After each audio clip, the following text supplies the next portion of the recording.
કાંકરેજ તાલુકાના રતનગઢ ગામે રતનગઢ ગ્રામ પંચાયત ઘરનું ખાતમુહૂર્ત કરાયું હતું. કાંકરેજ તાલુકાના રતનગઢ ગામ ખાતે થરા માર્કેટના ચેરમેન ઈશ્વરભાઈ પટેલના હસ્તે રતનગઢ ગ્રામ પંચાયત ઘરનું ખાતમુહૂર્ત કરવામાં આવ્યું હતું. સરકાર દ્વારા 25 લાખ રૂપિયા નવીન ગ્રામ પંચાયત મકાન બનાવવા માટે ગ્રાન્ટ આપવામાં આવી હતી, જેને લઈને નવીન પંચાયત ઘર માટે ખાતમુહૂર્ત કાર્યક્રમ યોજાયો હતો. આ પ્રસંગે ગામના નવ નિયુક્ત સરપંચ સુરેશભાઈ પરમાર તેમજ તલાટી વિજયભાઈ ચૌધરી, ડેપ્યુટી સરપંચ લક્ષ્મણભાઈ પ્રજાપતિ સહિતના આગેવાનો અને ગામના લોકો હાજર રહ્યા હતા. જે કે સિંહ ગુજરાતી સાથે ભરત ઠક્કર ડીસા.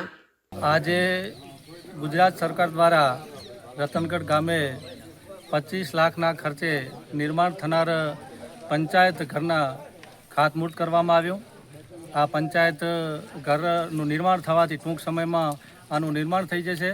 આજે પંચાયત ઘર મંજૂર થયું છે એ આદરણીય કીર્તિસિંહ વાઘેલા સાહેબના ખાસ પ્રયત્નોથી એમને સ્પેશિયલ કેસમાં કોકરેજ તાલુકામાં આ યોજનામાં આ પ્રથમ ગ્રામ પંચાયત મંજૂર કરાવ્યું છે. આનાથી ગામના જે તમામ જે વિકાસની તમામ જે યોજનાઓ છે એ યોજનાઓનો ઘર બેઠા અહીંયા જે વીસી બેઠો છે એ વીસી એમને તમામ યોજનાનો એમને લાભ મળી રહેશે. સરકારની તમામ યોજનાઓ અહીંયાથી ઓનલાઈન થઈ જશે.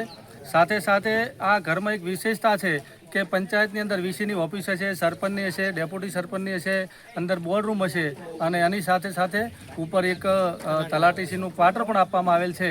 તો આ યોજનાથી ખૂબ ગામને સારો લાભ મળશે.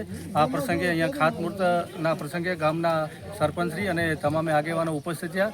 આપ સૌનો આભાર.